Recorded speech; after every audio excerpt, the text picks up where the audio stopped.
नमस्कार दोस्तों, भाटी की पाठशाला में आपका स्वागत है। आज हम राजस्थान के भौतिक प्रदेश पार्ट 3 में पूर्वी मैदानी भाग का अध्ययन करेंगे। पिछले वीडियो में अपने पार्ट 2 में अरावली पर्वतमाला और पार्ट 1 में हमारे पश्चिम मरुस्थलीय प्रदेश का अध्ययन किया था।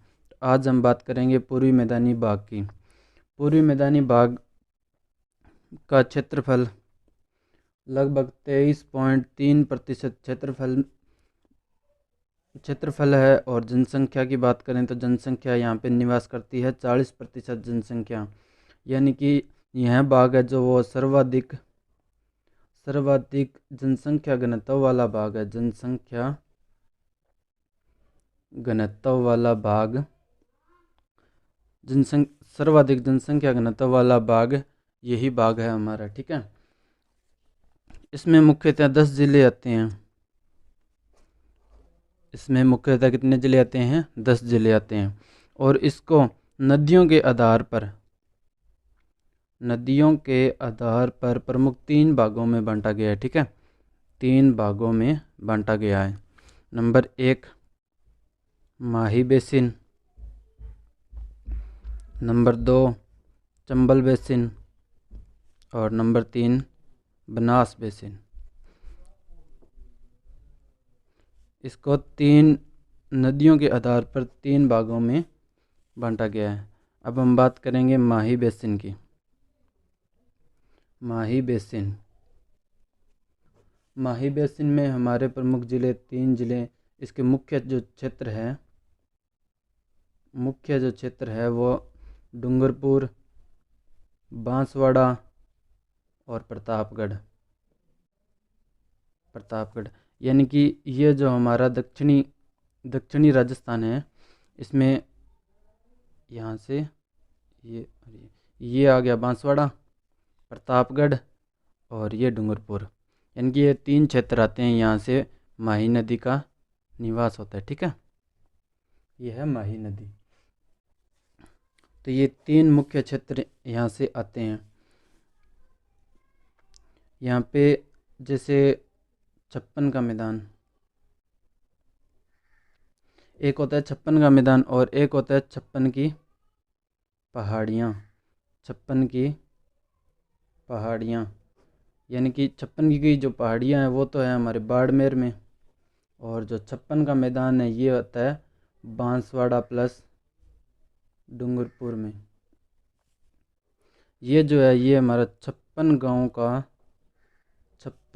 का एक समूह है, यानी कि समूह कहते हैं, यहाँ कहते हैं उपजाऊ भूमि है, उपजाऊ मैदान है, जिसे 56 का मैदान कहा जाता है, ठीक है।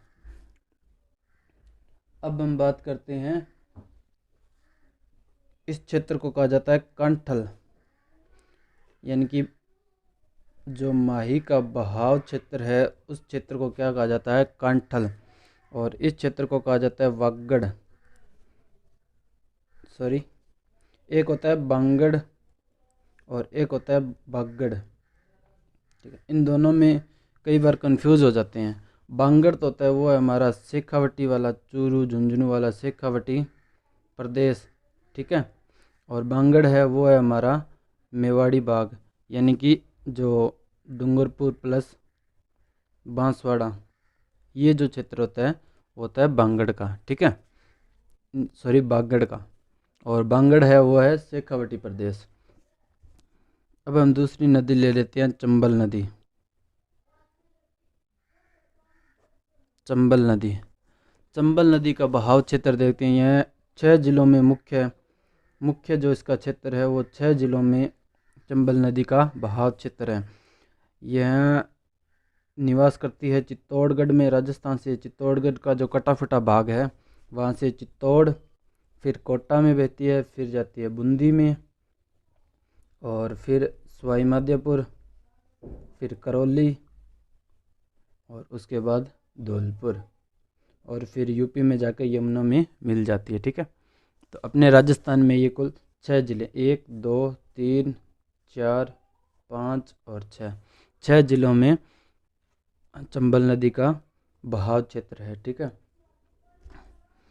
अब 2 शब्द आते हैं हमारे, एक आता है बीड़ और एक आता है बीहड़।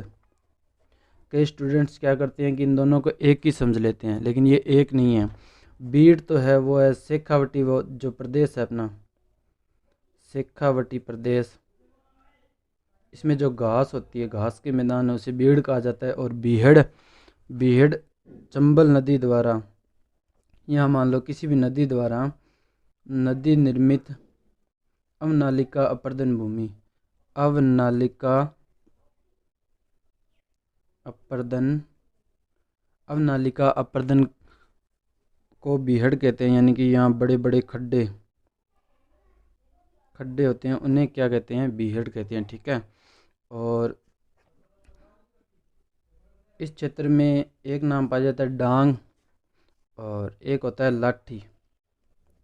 लाठी तो हो गया जैसलमेर साइड, लाठी सीरीज क्षेत्र मरुस्थल वाला, और डांग हो गया, डांग की रानी है करौली। डांग किसे कहते हैं, जो बीहड़, बीहड़ भूमि के पास जो निर्मित पहाड़ियाँ होती हैं, निर्मित पहाड़ियाँ, उन्हें उस क्षेत्र को क्या कहा जाता है, डांग कहा जाता है। ठीक है। और डांग की रानी किसे कहा जाता है, करौली को।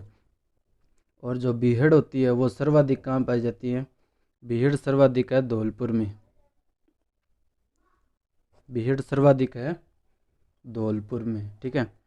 और बीहड़ को जो स्थानीय लोग हैं वो क्या कहते हैं, इसे खादर कहते हैं। क्या कहते हैं, खादर। अब चलते हैं हम नेक्स्ट पेज पे। अब हमारी एक नदी रह गई बनास बेसिन, इसे थोड़ा सा देख लेते हैं। ये तो नॉर्मल सी है, मामूली सी, जैसे बनास बेसिन। ठीक है। बनास बेसिन में ये राजसमंद से निकलती है, चित्तौड़, फिर भीलवाड़ा, फिर टोंक, और फिर सवाई माधोपुर।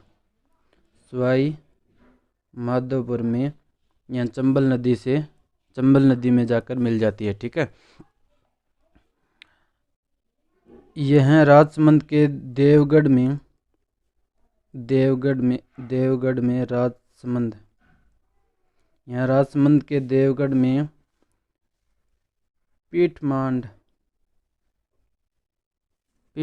क्षेत्र का निर्माण करती है। ठीक है। यानी कि ये अवशिष्ट जो पहाड़ियाँ होती हैं, अवशिष्ट पहाड़ियों युक्त मैदान को क्या कहा जाता है, युक्त मैदान को क्या कहा जाता है, पीठमांड क्षेत्र कहा जाता है। ठीक है। ये हमारा हो गया पूर्वी मैदानी भाग।